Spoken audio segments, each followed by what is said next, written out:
Amigos, buenos días, bienvenidos a 24 horas. Hoy es el último día de la semana, es 22 de abril. Son las 7 en punto y estamos listos para informar y para analizar los temas de coyuntura nacional. Belén, qué gusto, ¿cómo estás? Hola Milton, buenos días. Que terminen esta semana de excelente manera y que disfruten ya el fin de semana que se viene. Así es, vamos a terminar la semana conversando sobre el escándalo en que se ha convertido la justicia en el Ecuador con el presidente de la Corte Nacional de Justicia, Iván Saquicela, que estará con nosotros. Y también estará en nuestro espacio de entrevistas del asambleísta Juan Fernando Flores. Él es jefe del BAN para conversar los temas que se abordaron ayer durante la reunión que mantuvieron los jefes de bancadas con el ministro de Gobierno, Francisco Jiménez. Justamente vamos a empezar con ese tema, revisando la reunión que mantuvo el ministro de Gobierno con los jefes de 4 bancadas, porque no fue la bancada de Pachacutic, el jefe de la bancada de Pachacutic. Estuvieron 4, UNES, estuvo la Izquierda Democrática, estuvo el BAN, para conversar de varios temas, básicamente para tender puentes, para buscar destrabar, una vía para destrabar la situación en la Asamblea Nacional. Sin embargo, Milton, el ministro, si bien reconoció que existe este problema, dijo que no se trata únicamente de una persona. Con lo que deja entrever entonces que la decisión sería de que salgan todos los miembros del CALI, no únicamente la presidenta Guadalupe Llori. El problema es que durante esta reunión que se mantuvo ayer no hubo definiciones respecto de este tema, no hubo plazos, entonces habrá que ver qué pasa después de este encuentro. Hubo algunas ideas, planteamientos, como por ejemplo una nueva ley de inversiones, empezar a tratar la ley laboral. Ese es el tema principal de esta, como tú bien dices, Belén. No hubo ningún acuerdo. Escuchemos.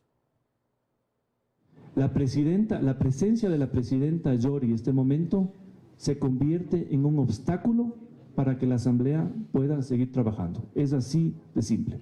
Es un obstáculo porque más allá, ella ya de su bancada, más allá de ciertas bancadas que le respalden, su posición personal le significa a la Asamblea una permanente paralización. Podemos lograr acuerdos y consensos en esta mesa de trabajo, pero si es que no se destraba el lío político, el problema político y el nudo crítico que existe en la Asamblea, difícilmente vamos a avanzar. Y nosotros hemos venido exigiendo que se cumplan los procesos, es decir, que haya una denuncia. Nos hubiéramos ahorrado bastante tiempo si hubiera habido la denuncia oportuna. Bien, claramente el problema gira en torno a la presencia de Guadalupe Llori como presidenta de la Asamblea. Y como tú ya lo mencionabas, Milton, en cambio el ministro trató de llevar un poco la reunión por otro lado, mencionó que será importante primero, sí, resolver esta crisis que vive el legislativo para poder tratar ciertos temas que se han quedado un poco represados allí en la Asamblea Nacional. Uno de esos es justamente leyes que permitan generar mayor seguridad, que es un tema que preocupa al país. Veamos al ministro Francisco Jiménez. Nuestra posición de la bancada del Acuerdo Nacional compartida con el gobierno es que no se trata de una persona, se trata del funcionamiento en general de la Asamblea que tiene que ser resuelto. Y eso pasa por un acuerdo que, de ser posible, debería ser entre las 5 bancadas. Porque cualquier otro escenario nos podría derivar a otro escenario de inestabilidad. Nosotros consideramos que lo mejor que puede pasarle a un país en términos de estabilidad es que sus autoridades cumplan con sus funciones, que terminen sus periodos, que hagan su trabajo bien o mal, pero dentro de su periodo, si es que no violan la ley. Una vez superados los temas institucionales por parte de la Asamblea, nos parecería sumamente importante poder trabajar probablemente una nueva versión del proyecto de ley de inversiones y empezar a discutir la reforma laboral. En otro tema, el juicio político planteado en contra del procurador Íñigo Salvador sigue sin una salida. El Pleno de la Asamblea resolvió este jueves que el proceso regrese a la Comisión de Fiscalización, que deberá pronunciarse sobre si sigue adelante o queda archivado.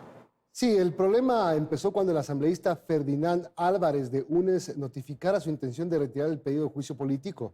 El legislador argumentó que hacía eso para que se pueda dar prioridad al proceso de fiscalización en contra de los 4 vocales del Consejo de Participación Ciudadana.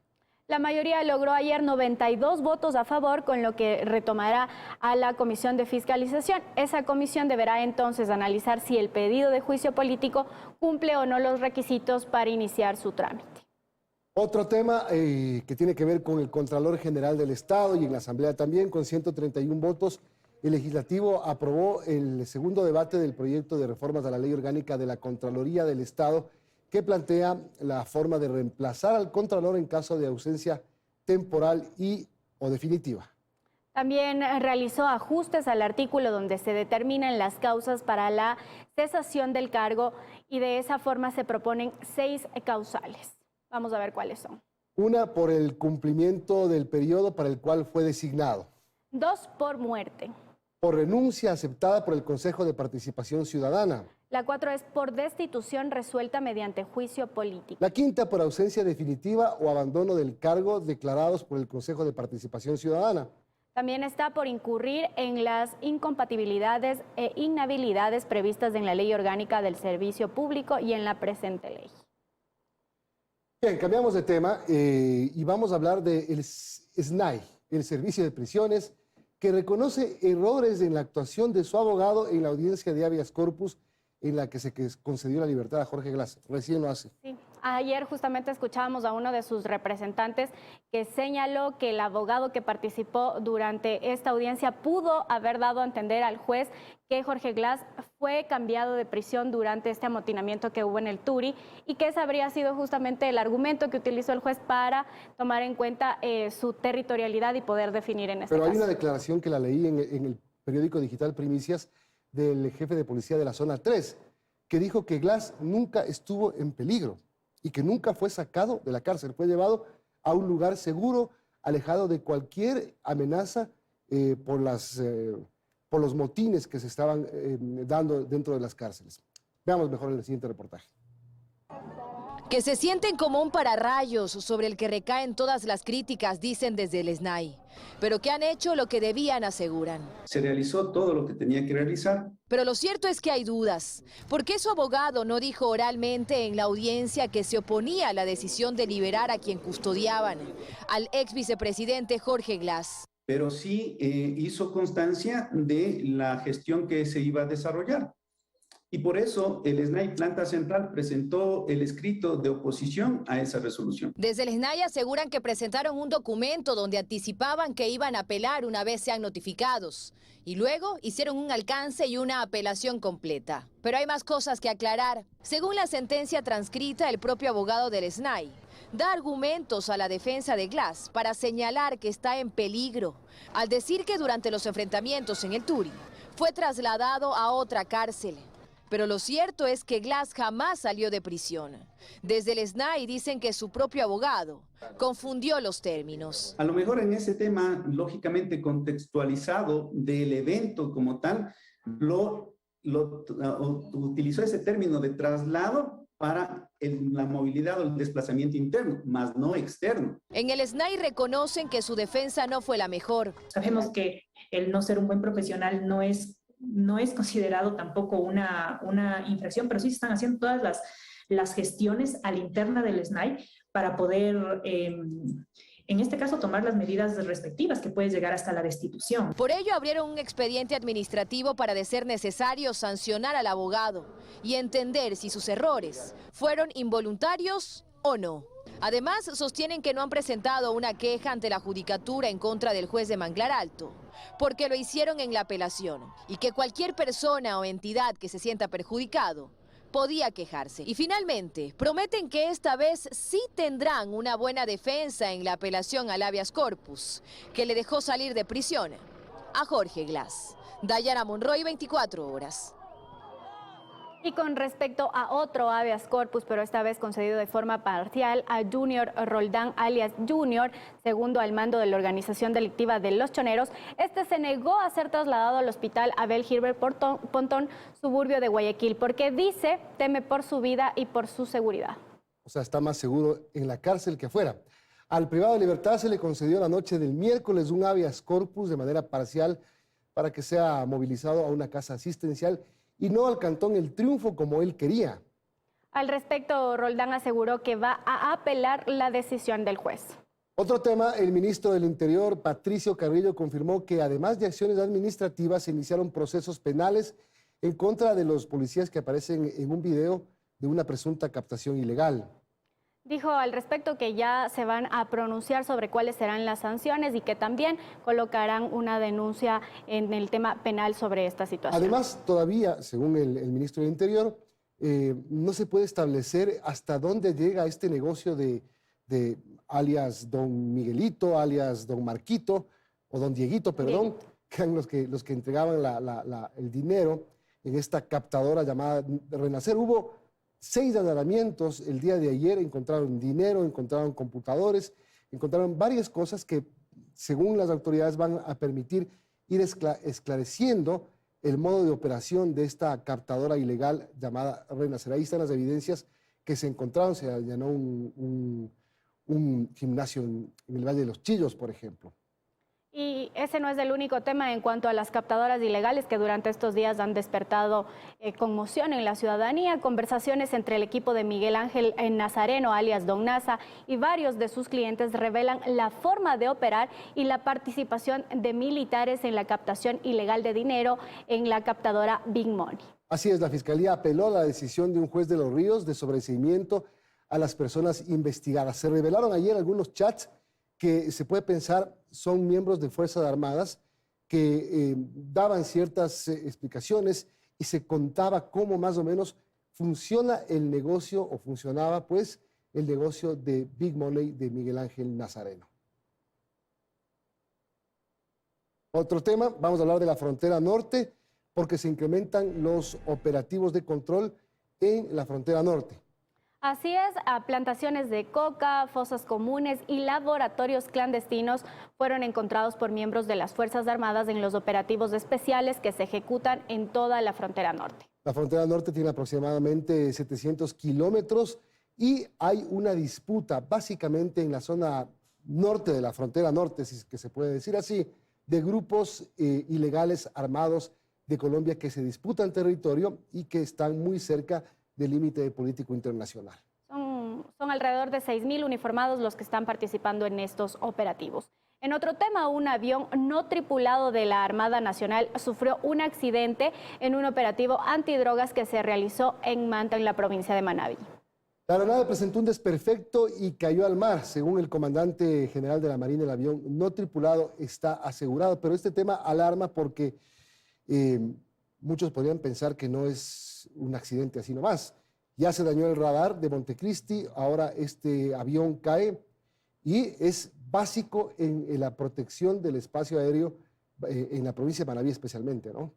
Sin embargo, ayer autoridades de la Armada, Milton, señalaban que esta no es la primera vez que ocurre un accidente similar con estas aeronaves no tripuladas, que ya habían ocurrido accidentes en 2 ocasiones y que bueno, ellos van a estar a la espera de cómo solucionan para solventar este tema y poder continuar los controles respecto sobre una audiencia en contra del director del ISPOL, Renato González, por un tuit que había colocado en contra de un empresario vinculado al tema de seguros, Diego Sánchez.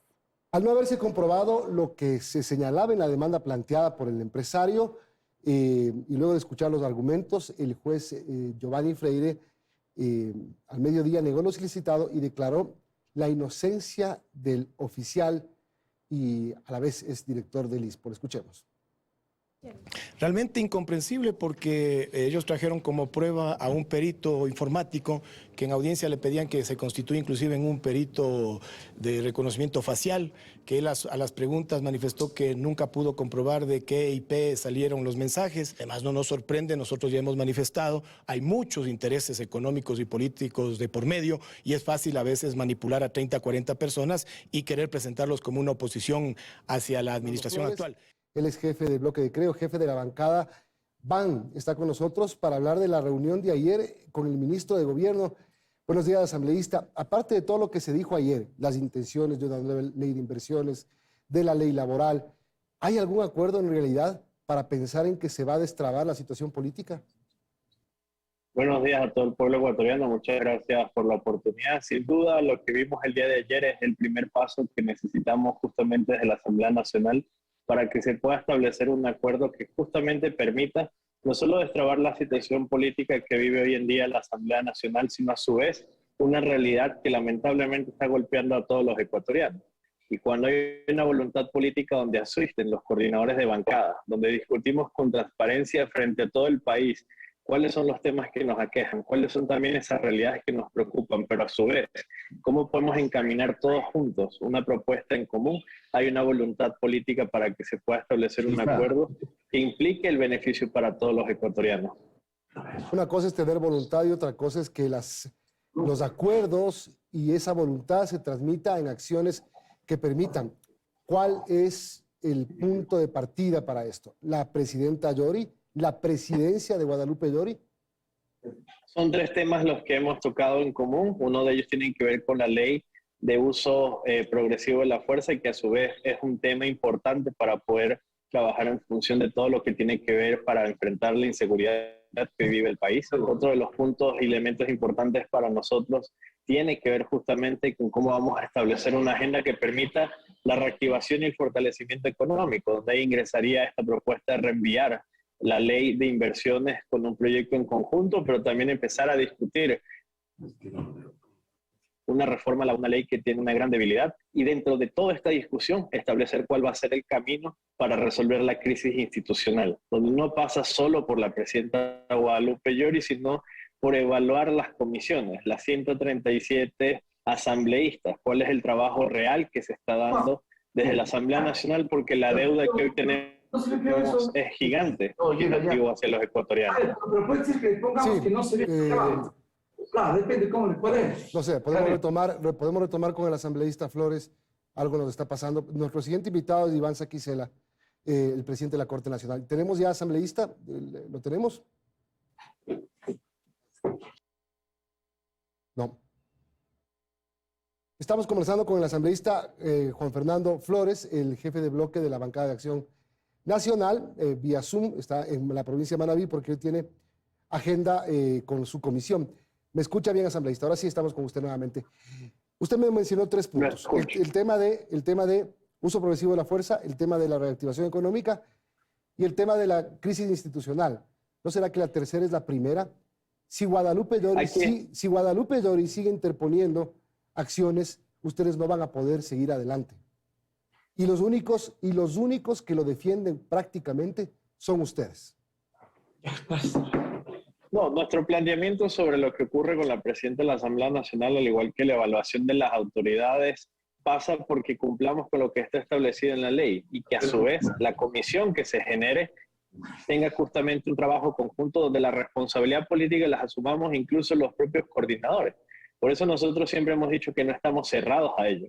Lo que para nosotros sí es importante es que puedan estar los 5 jefes de bancada para que podamos integrar esta comisión. Pero eso se puede y evaluemos no solo a la presidenta, sino a las autoridades en sí del CAL. Pero parecería que la única posibilidad que tienen para crear esa comisión es autoconvocándose. Y ustedes no dieron los votos para autoconvocarse. Porque en las sesiones no se puede porque Yori tiene acción de protección, medida cautelar y encima una denuncia en fiscalía contra algunos miembros del CAL. Yo creo que aquí lo que cabe es que podamos establecer desde la mesa de diálogo que tuvimos el día de ayer, donde esperamos que la bancada de Pachacuti se pueda incorporar tras la definición política que tomen hoy en su consejo político, el establecer una hoja de ruta que nos permita con claridad resolver justamente esos elementos. Si bien aquí se utiliza de alguna manera el hecho de la justicia para poder intervenir dentro del legislativo, que es algo que nosotros no avalamos ni respaldamos de ninguna manera, eso no quiere decir que no podamos establecer un acuerdo entre las 5 bancadas que permitan destrabar este tema. Y donde incluso en una conversación con la propia presidenta de la Asamblea Nacional, las autoridades y los miembros del CAL, podemos establecer una hoja de ruta que le transparente al país cuál va a ser el camino. Porque este es un proceso que lleva de 26 a 50 días, donde tiene que existir un entendimiento, porque desde que se inicia la investigación tendrá que seguir funcionando la Asamblea Nacional, tendrán que seguirse tratando los temas y los debates en cada una de las sesiones del Pleno de la Asamblea Nacional, pero también que las comisiones empiecen a avanzar en los diferentes proyectos que hoy lamentablemente están en deuda con el país. Ahora, dígame usted, asambleísta, si con intentar evaluar o al CAL primero o a una sola persona, que es Guadalupe Yori, van 2 meses y no han podido avanzar en nada, ¿usted se imagina lo que están planteando ustedes? Evaluar a los 137 asambleístas. Primero, ¿quién los va a evaluar? ¿Se evalúan entre ustedes? Segundo, ¿cuánto tiempo se van a demorar? Yo creo que ahí los procesos de evaluación tienen una hoja de ruta clara para nosotros y es que iniciemos con los procesos de los 7 miembros del CAL, que es un tema que se puede hacer en conjunto desde esta comisión.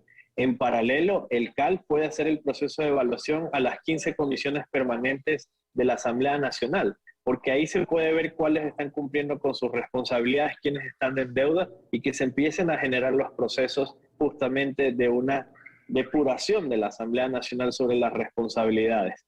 Muchos pensaban que era imposible que las bancadas legislativas nos podamos sentar, de que se pueda establecer un diálogo que busque un consenso. Yo creo que el ejemplo que vivimos el día de ayer es muestra de que cuando se tiene no solo voluntad, sino que hay una posición donde 4 de las 5 bancadas hoy quieren constituir este proceso, estoy seguro que la bancada de Pachacutic acogerá la misma línea y podremos establecer una línea de tiempo que nos permita resolver estas diferencias que hoy tenemos. Sí, asambleísta, pero a ver, hay que decir al país las cosas como son.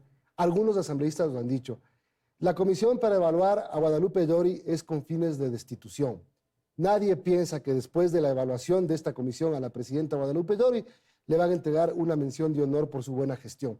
La van a destituir. Eso es lo que están buscando y algunos lo han dicho. Entonces, de eso depende el funcionamiento de la Asamblea. No de evaluar a 137, porque si es que se evalúan entre ustedes, también tendrían que irse, pues.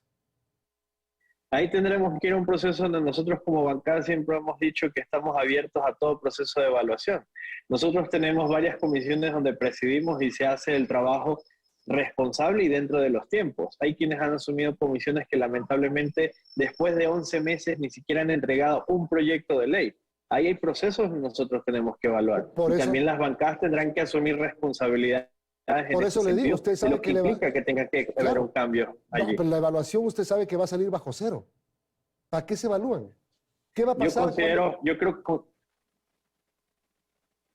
Yo considero que las evaluaciones tienen que darse. ¿Por qué? Porque al final hoy la Asamblea Nacional está en deuda con el país. Si no se genera un proceso de transparencia para entender cuáles las responsabilidades que tienen y quienes han estado allí, el que tienen que salir de esos lugares para que se pueda dar un proceso para avanzar desde el Pleno de la Asamblea Nacional hasta las comisiones que son las que ejecutan las leyes, nosotros no vamos a poder destrabar al final del legislativo. Y la posición que hemos tenido como gobierno es que el gobierno podría avanzar sin la Asamblea Nacional, pero el ministro Francisco Jiménez ayer fue claro, que sí, podemos gobernar sin la Asamblea Nacional, pero no se puede vivir sin ella porque hay elementos que tienen responsabilidad directa del Parlamento ecuatoriano. Claro. Y si esto nos obliga, porque tras las elecciones, esta es la Asamblea Nacional que tenemos, el pueblo ecuatoriano también nos dio un mensaje claro de que debemos sentarnos a dialogar y construir en conjunto una propuesta que permita sacar adelante a la Asamblea y al país, desde el Ejecutivo, desde el Legislativo, con las responsabilidades que cada uno de nosotros tenemos. Claro, es más o menos mal contigo, peor sin ti. No quiero gobernar contigo, pero mañana te llamo para que vengas a reunirte. No se entiende, pero bueno, se comprende. En todo caso, dígame una cosa, asambleísta. El bloque de Creo, la bancada BAN, ¿va a dar sus votos o no va a dar sus votos para que Guadalupe Llori sea removida de la presidencia? ¿Sí o no? Nosotros vamos a evaluar a los miembros del CAL en función de las responsabilidades, entendiendo que no solo una persona es la que ha generado un proceso de entrampamiento en la Asamblea Nacional. Y eso implica que deben salir todas las autoridades y elegirse a una nueva Asamblea Nacional desde la directiva. Estaremos prestos y dispuestos para hacer eso porque no tenemos nada que temer a un proceso de evaluación que clarifique qué es lo que está sucediendo hoy en la Asamblea Nacional. Esa propuesta de evaluación, discúlpeme, asambleísta, suena utópica. No se va a hacer nunca. No pueden con una, peor con 137. Yo creo que cuando hay voluntad política y hay un camino y una disposición de las 5 bancadas que avancemos, vamos a poder hacerlo. No tienen voluntad política. La voluntad la tenemos desde el día de ayer cuando logramos que las bancadas nos sentemos más allá de las diferencias que podamos tener. Aquí hay un planteamiento que yo creo que tenemos que tener claridad. El país nunca ha conocido desde una visión política que un ejecutivo se siente con las bancadas en la transparencia que lo hicimos ayer.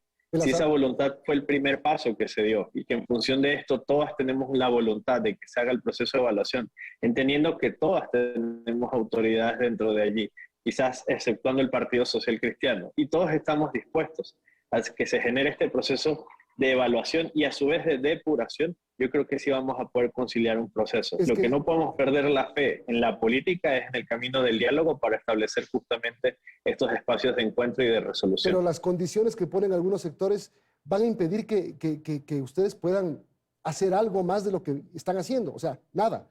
El asambleísta Torres dijo, con Llori no se puede avanzar. Sin Llori podemos conversar. Lo dijo claramente en la reunión de ayer.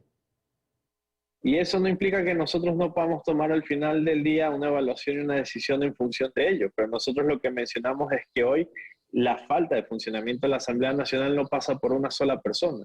Y eso implica que revisemos si también los demás que están dentro del CAL están haciendo su trabajo. 7 son los miembros del CAL que toman las definiciones. Cuando el CAL no sesiona, no avanzan los proyectos de ley. Cuando el CAL no aprueba o califica estos proyectos o los juicios políticos, no avanza la Asamblea Nacional.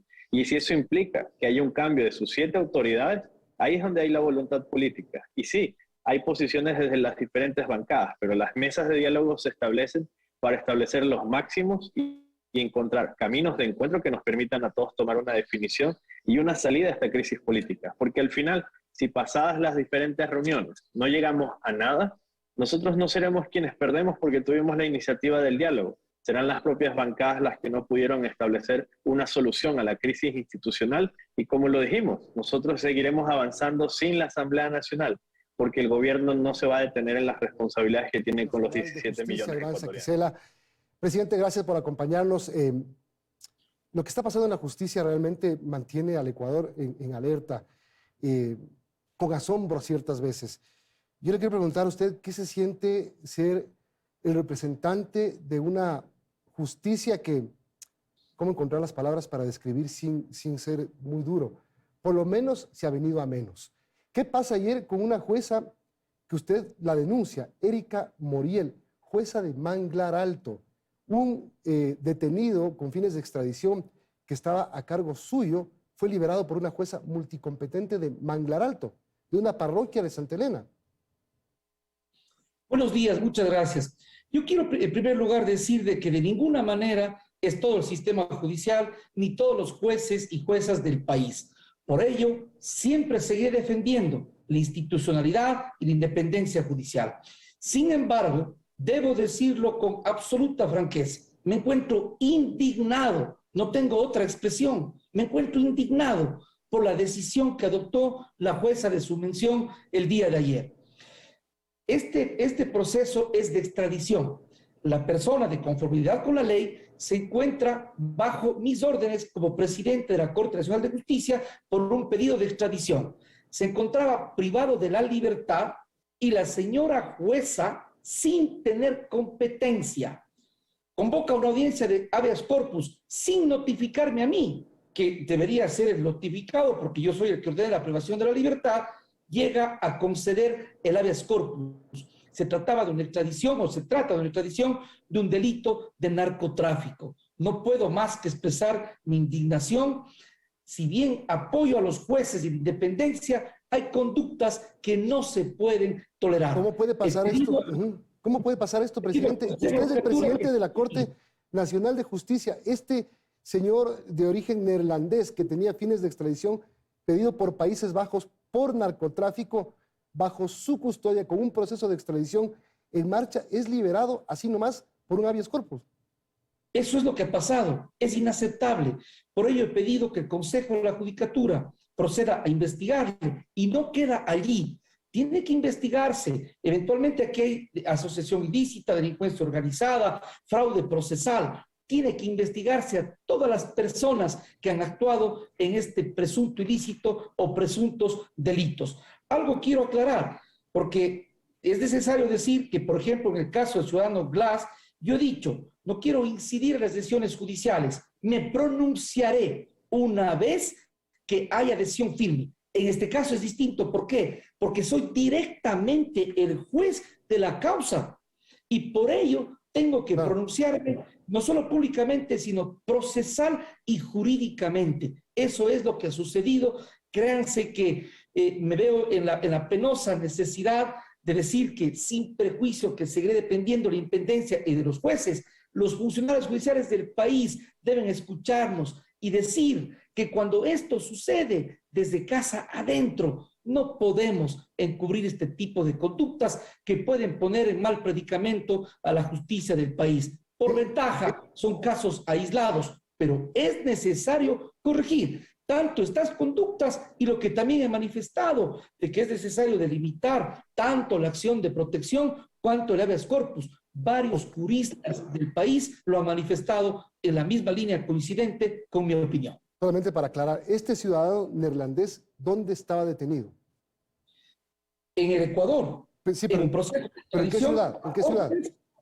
En Quito, a órdenes del presidente de la Corte Nacional de Justicia, que es la única autoridad en materia de extradición. ¿Por qué cree usted, por qué se presenta el recurso en Manglar Alto otra vez? ¿No sabían dónde estaba detenido o Manglar Alto es el Disneylandia de los habeas corpus? Eso es lo que se debe investigar y algo más que debo expresar. De forma respetuosa, el Consejo de Judicatura es el que tiene atribuciones del ámbito administrativo. Le pido al Consejo de Judicatura que tome medidas urgentes. ¿Qué pasa en Manglar Alto? Los dos jueces, una jueza y un juez, ambos dictan este tipo de habeas corpus.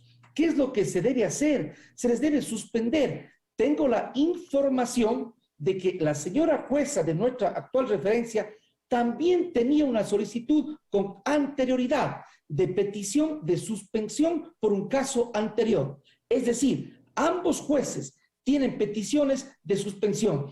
El Consejo de la Judicatura debe urgentemente resolver la suspensión de los jueces, hacer un traslado. En suma, es competencia de ellos. Yo me permito decir y sugerir, pero tiene que resolverse urgentemente la situación de Manglar Alto en el ámbito administrativo, en la investigación administrativa y penal. Y por último, el insistir, ya no puede pasar esto en el Ecuador. ¿Cómo no nos va a preocupar? Y lo expreso como la primera autoridad de la justicia del Ecuador, como representante de la función judicial. Esto no puede pasar.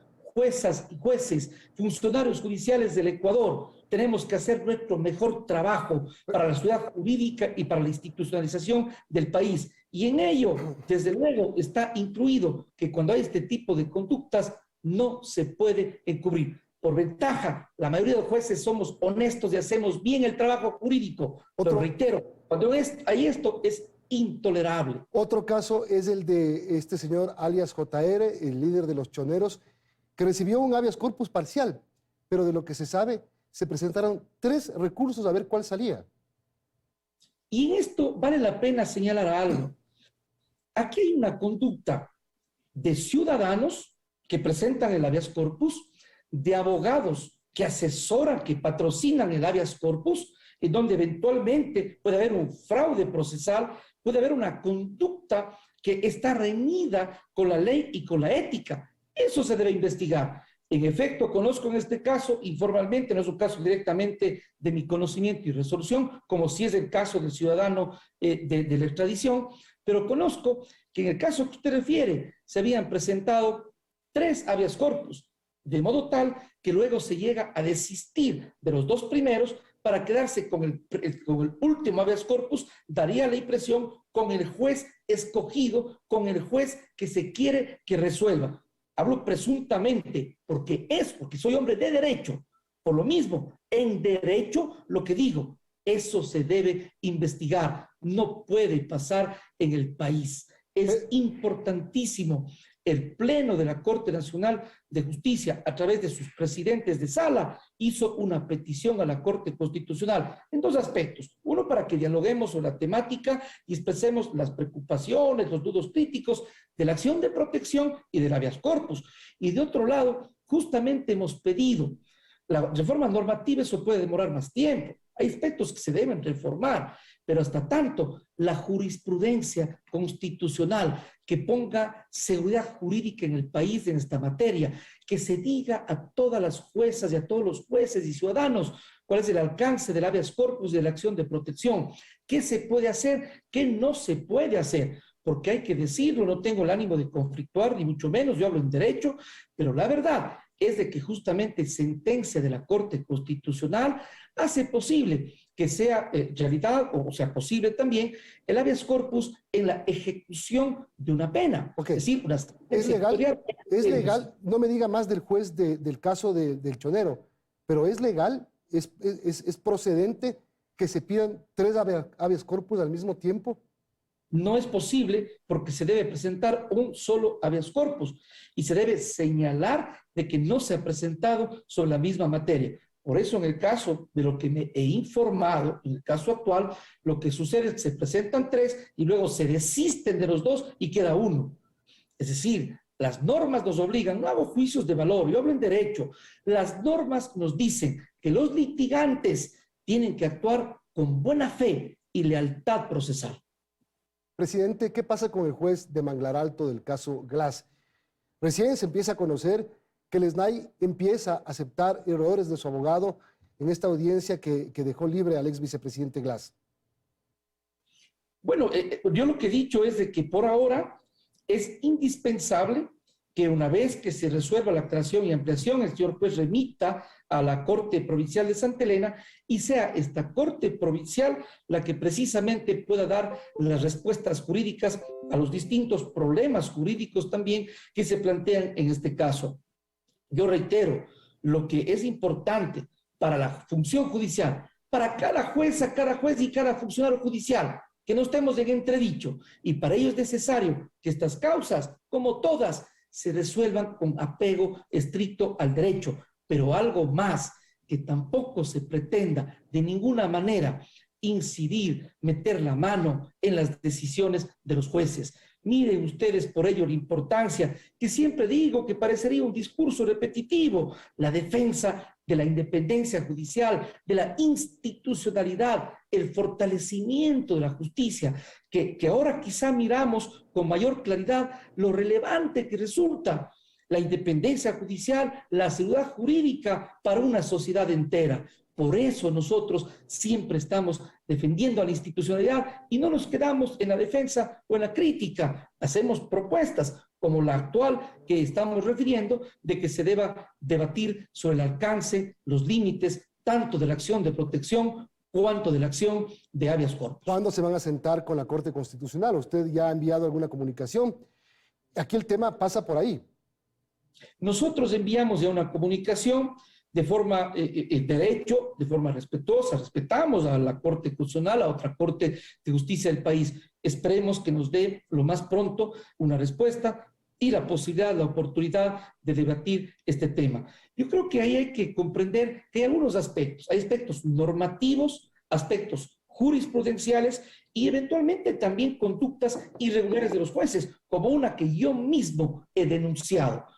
Entonces, es necesario que esos tres componentes debamos analizarlos y, sobre todo, corregirlos para que no vuelva a suceder este tipo de aspectos que no solo preocupan, molestan, indignan a los ecuatorianos. Esto hay que corregir por el bien de la propia función judicial y del Ecuador. ¿Qué pasa, le cambio de tema, presidente, con la ley de extradiciones y los procedimientos de extradiciones? ¿Qué pasa con, se leía hace unos días, la posibilidad de solicitar la extradición del expresidente Correa? Debo indicar al respecto que he decidido precisamente el día de ayer, como yo soy como presidente de la Corte Nacional de Justicia, la autoridad central en materia de extradición. Y lo que hago de la misma manera es resolver en estricto derecho. Por lo tanto, más bien, Milton, una oportunidad para expresar al país. El día de ayer he firmado ya la providencia iniciando el trámite de extradición como corresponde en derecho del ciudadano expresidente de la República del Ecuador, Rafael Vicente Correa Delgado. La providencia tiene que ver sustancialmente con lo siguiente. Él tiene una sentencia ejecutoriada, una sentencia firme por el llamado caso Sobornos, que en derecho es un delito de cohecho. Por lo tanto, esa sentencia ha quedado firme. Justamente hemos esperado algunos aspectos como el hecho de que se vaya ejecutando las diferentes decisiones que adoptó el tribunal del caso Sobornos. Una vez que hemos hecho el análisis, hemos hecho las gestiones necesarias en materia de extradición que tiene que ver con el convenio de extradición que existe entre el Ecuador y Bélgica, que data de 1887, el convenio internacional anticorrupción de la Organización de las Naciones Unidas, que son el sustento que nos permiten solicitar la extradición. Para señalar algo, permítame, Milton, no es el criterio de quien habla. La Sala Penal de la Corte Nacional de Justicia, a través de 10 jueces, ratificaron esta condena. Ahí están muchos jueces que adoptaron esta decisión y que hoy en derecho pedimos la extradición. A nosotros nos corresponde la parte jurídica. Exacto, eso le iba a preguntar. ¿Qué viene ahora? La noticia en este momento, entonces, acaba de firmar usted el pedido de extradición de Rafael Correa desde Bélgica al Ecuador. ¿Qué pasos vienen, presidente? Así es. Primero hay un sustento jurídico adecuado.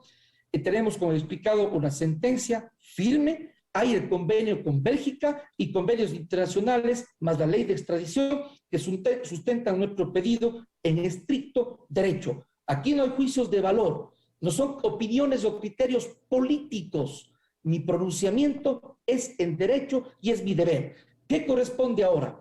Lo que corresponde es que a nivel diplomático se hagan las gestiones que son necesarias, indispensables para que se haga realidad la extradición.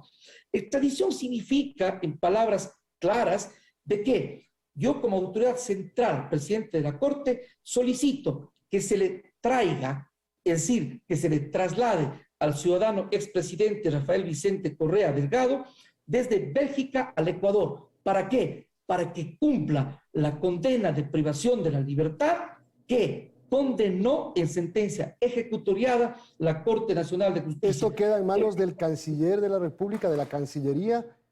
Por supuesto, nosotros remitiremos inmediatamente a la Cancillería. Hay un procedimiento jurídico, cumplimos en estricto derecho. Algo más, estos procesos suelen tener una complejidad porque no depende de mí, de una parte, cumplo mi deber. Depende de Bélgica.